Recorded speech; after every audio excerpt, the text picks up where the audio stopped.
It wouldn't be the offseason if there weren't rumors that Pete Alonso was going to leave the Mets in free agency. The question is, are these rumors true?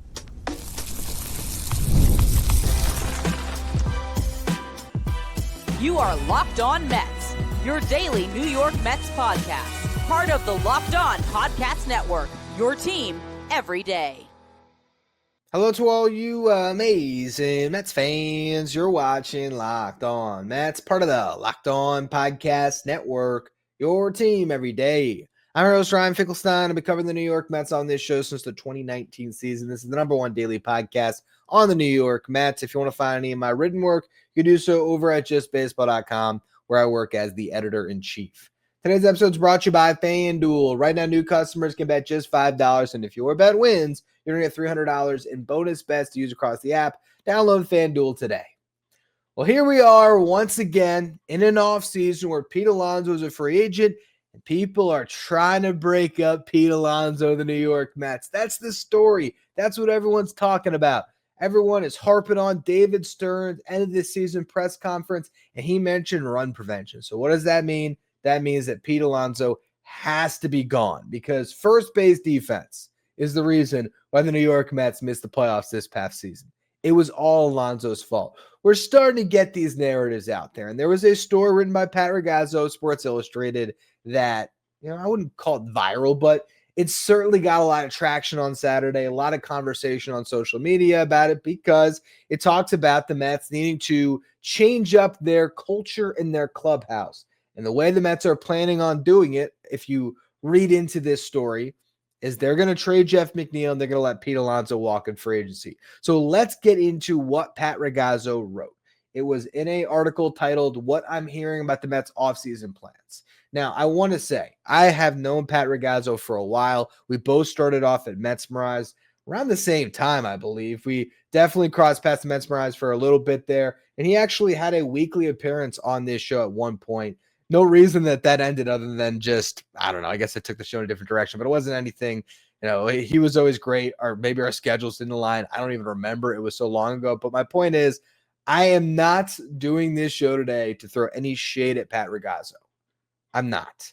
But do I buy into his story? Not really. And I want to tell you why. If you read the first part that everyone reacts to, which is not even the first part, what follows the first part, which is the source of the information. So let's ignore the source first, and let's talk about the information. The Mets recognize that their clubhouse is in need of a culture shift following last season's slow collapse. The expectation that the Mets will float utility man Jeff McNeil in the trade market and let franchise cornerstone first baseman Pete Alonso walk in free agency unless he takes a team-friendly deal. But again, where does that information come from? The first part of what Pat writes is, according to a rival NL scout. Are we just going to not acknowledge that part of where this information comes from? What does a rival scout know about the Mets' offseason plans? If you've paid attention, particularly under the David Stearns era, it's very hard to get information about what the New York Mets are thinking. Look, if this was coming from, I'm trying to think of the source that I would trust on this, but even if it was, it's not, because it's not even Pat's reporting. I do believe a rival NL scout told Pat this. I don't think Pat is making this up. And I'm not faulting him for writing it. It got a lot of clicks. I'm doing a podcast about it that I am sure is probably going to get some views. Like it's nothing against Pat, but if this said, according to a Met source, right? According to a Met scout, according to someone affiliated with the team in any way, shape, or form, maybe I can get my head around it being something that I should react to. But a rival NL scout, they're guessing just as much as you or I. A rival NL scout thinks that the Mets need a culture shift because of a slow collapse. Well, yeah, the Mets just fired their entire coaching staff, basically, outside of Carlos Mendoza because they couldn't bring back Antoine Richardson. That's a way to shift your culture. But are the Mets going into this offseason with the intent of, we have to change up our core? And then what does that mean? It just means the two guys who are most expendable from your core, because they're not under long-term deals, are the ones that are going to be, moved on from. And I can understand the idea of trading Jeff McNeil, because Jeff McNeil is now on an expiring contract. You can eat some of the money, send him out, or you find another team that has a salary that's going to come back in the deal, where they're willing to take on Jeff McNeil's money to maybe get off of some bad money here for some bad money there, whatever it is. It could make some sense to clear Jeff McNeil, because then you open up second base for Jet Williams, for Ronnie Mauricio, even if that means Ronnie Mauricio at third and Brett Beatty moving to second base, for Luis Angel Acuna. There are internal options at second base, especially with Jet Williams coming, because I think he's the future second baseman of the New York Mets, where you can see, all right, you clear Jeff McNeil, you open up a roster spot, you open up playing time for the other younger infielders. Like, I can get my head around that. But to point at Pete Alonso and say he's the problem with the clubhouse culture, I don't know. I just don't entirely buy that. I think that's an outsider's perspective. But I don't know if inside the Mets front office, that's how they feel. Maybe it is. And if they don't sign Pete Alonso this offseason and he goes somewhere else and it's not an overpay by the other team, if Pete Alonso signs a 4-year, $120 million deal with another team where it's short-term enough that you think, man, why wouldn't the Mets have considered that? Then yeah, maybe they could be going in a different direction. Maybe they could feel like Pete Alonso is not the piece they want to build with long-term. Maybe they believe that Juan Soto is going to be a first baseman at some point, or that they need to leave the DH spot open for Soto, and they really are that tired of Pete Alonso's first base defense. But I think what a lot of people are doing is, for one, I mean, again, I'm doing it too at this very moment. Pete Alonso sells in the offseason. Pete Alonso gets attraction. Pete Alonso gets views. Pete Alonso gets clicks. I get why a lot of people, myself included, are talking about Pete Alonso. I get that.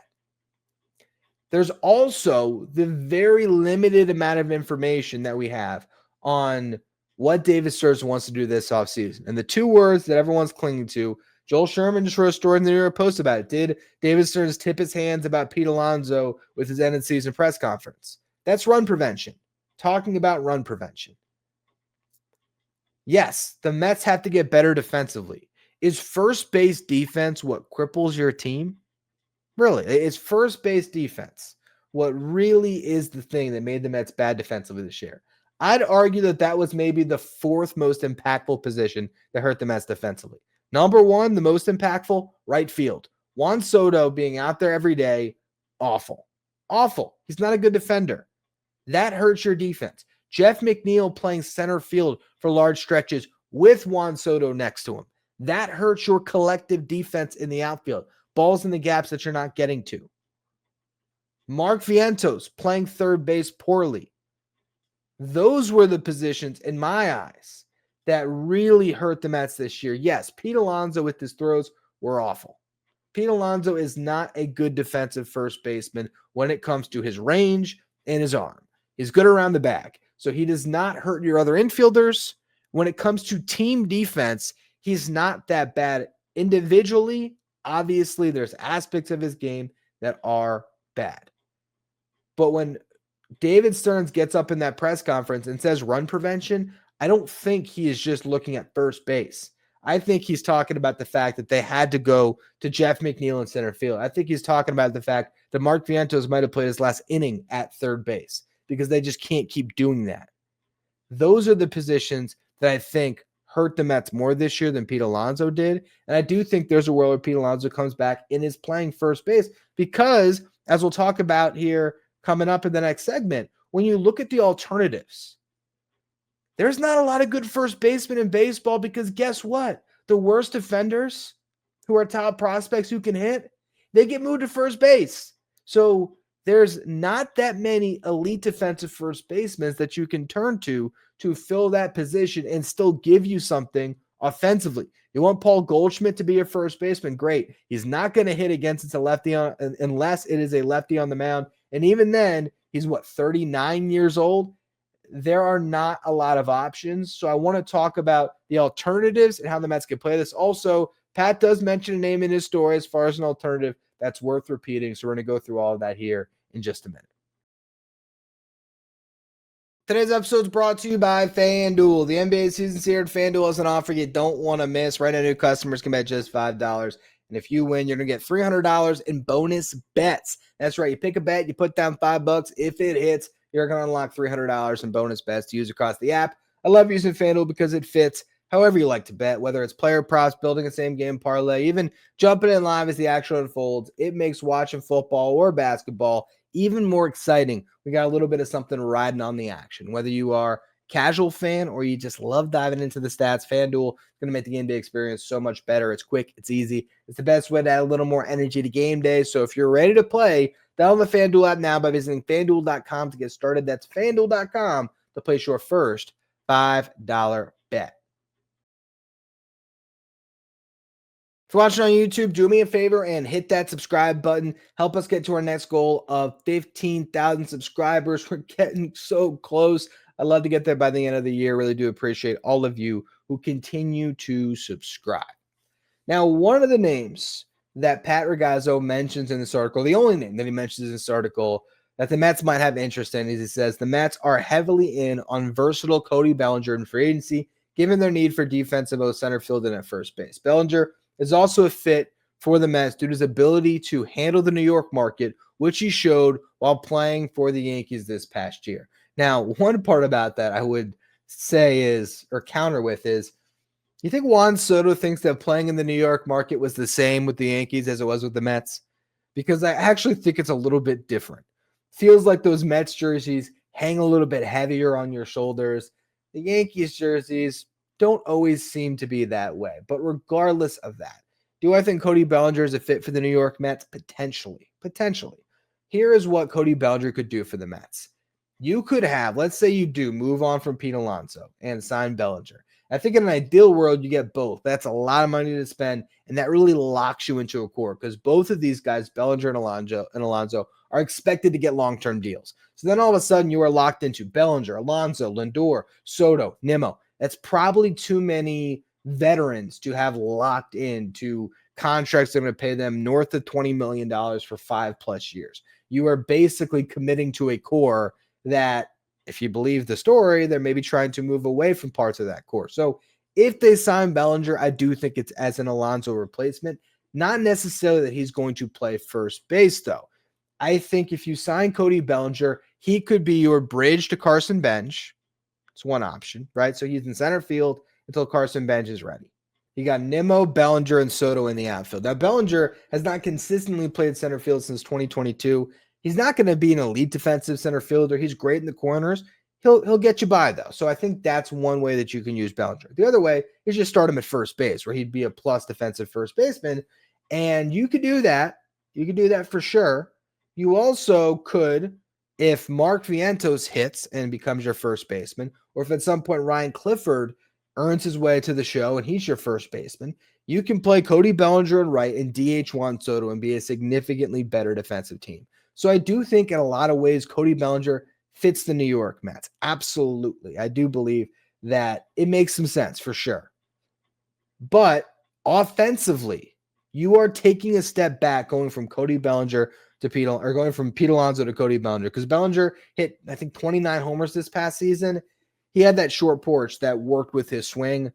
I don't think he's going to come close to 30 home runs in a Mets uniform. I think Cody Bellinger is more 20 to 25 home runs rather than 30 to 40 home runs at this stage of his career. Pete Alonso 30 to 40 home runs every single season. So you're losing a component there. I think there's more pressure on Mark Vientos or Ryan Clifford to step up at first base, or you got to bring in another first baseman. So who else is out there?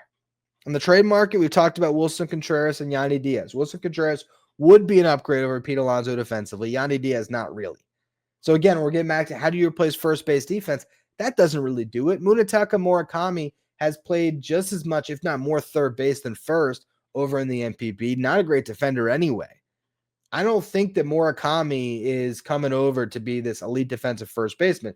He's coming over to do a lot of the same things that Pete Alonso does. He's coming over to slug home runs. That's what you are signing. And based on some of the projections, I'm scared of Murakami. I really am. Because there's some people projecting that this guy's going to make north of $150 million for a completely unproven commodity who strikes out a ton and might not be able to handle big league velocity. So I'm not sold on that. Josh Naylor would be a perfect fit at first base defensively and with what he brings with the bat, but he was so good in Seattle, I almost can't see him anywhere else. I feel like the Mariners have to make Josh Naylor their top priority this offseason. So if Naylor's out, the trade market doesn't have a great option, although I think Willson Contreras and Cody Bellinger, that combination would not be bad. You would definitely be improving your team because you're getting two instead of one, two bats instead of one. You're improving your defense significantly. That does make some sense to me. And you would only be committed long-term to Bellinger because Contreras has, I believe, 2 years left off the top of my head. So there are some options there for sure. I still don't know if that is the best way to get the most out of your roster. Really, I think if you're moving on from Pete Alonso and you want to change your clubhouse culture, I'd be looking at Alex Bregman. That's who I'd look at. Now, Bregman's a little bit older. Don't get me wrong. He's a year older than Pete. I think it's going into his age 32 season. He also is going to want a long-term deal. But Cody Bellinger would be the leader in that clubhouse on day one. He's just one of those guys that has a magnetic personality who just has the ability to lead, right? And so with his championship pedigree and everything else, I think you bring Bregman into your clubhouse. It is a change. That is a shift in your clubhouse. I don't know if Cody Bellinger for Pete Alonso changes much in your clubhouse. I really don't think it does. I don't. You're not bringing in another leader there. Like that's not, I don't think that I guess you're removing Pete, but I just don't think that Pete is some cancer in that clubhouse. I just can't buy that side of it. Bregman makes sense in that regard. If you're trying to change your clubhouse culture, if that rival NL scout's correct, yeah, that would do it. But also what Bregman does for you, he gives you a great defender at third base. He makes Brett Beatty now a utility guy that can go between third base and second base. He could be your starting second baseman until Jet Williams is ready. You have Ronnie Mauricio as another backup. Like you have some options. Brett Beatty could even maybe grab a first base glove and see if he can play there because maybe Beatty turns out to be an above average first baseman considering the fact that he was able to make that transition to second. So I think if you get Bregman, to me, that is going to just change the complexion of the clubhouse and how you move some of the pieces around your roster. Maybe that makes sense, but I don't even know if the Mets are interested in Alex Bregman. I really don't. And so with all of that said, I'm just not going to today on November 9th claim that Pete Alonso is going to walk in free agency. I'm not really buying into this as something to be concerned with just yet. Now, once we start to get reports that the New York Mets have signed a first baseman or Pete Alonso has a 7-year offer from another team on the table, I'll start to panic a little bit and think that something's going to happen. But I still think that the Mets are a worse team without Pete Alonso unless they make a series of moves that really does change things around. And maybe it does ultimately finish with them being a better club. But just the fact that you're looking at the Mets and saying Pete Alonso was the problem in 2025, that's the part that I can't buy. And I can't even really buy that Jeff McNeil was the problem. Yes, Jeff McNeil didn't have the best of second halves. But, I mean, as far as a utility guy, a 2-win season, like, he was fine. Should they move on from him? Maybe, but I don't know if that is the end-all, be-all that fixes this team. I really don't think it is. So, I wanted to come on and do a show here just breaking things down. I think there is a world, certainly, where the New York Mets move on from Pete Alonso, where maybe David Stearns does love Munetaka Murakami, and maybe he's better at first base than I know. Maybe he is an upgrade defensively. Maybe they like the younger bat, and maybe that's the direction they go. Maybe the Mets really do think that Cody Bellinger is the answer, and they're going to have him play first and center field and figure some things out to start off the season, and maybe they're going to invest in a secondary bat along with him that makes all the pieces work. There's a lot of ways the Mets can go about their offseason. But I am not taking what a rival NL scout says and believing it wholeheartedly that this is what the Mets have been planning the whole time. They're definitely moving on. I think they're keeping all of their options open at this very moment. And they're going to see what the market presents to them, and they're going to build out their roster. So stay tuned for future updates about what's going on with the New York Mets. That's all I got for today's show. Appreciate all of you for tuning in. Make sure you follow, rate, and review wherever you get your podcast. Follow me on social media, Finkelstein Ryan. Want to be Locked On Mets Insider? You can find a link in the episode description, or you can go to subtext.com/LockedOnMets.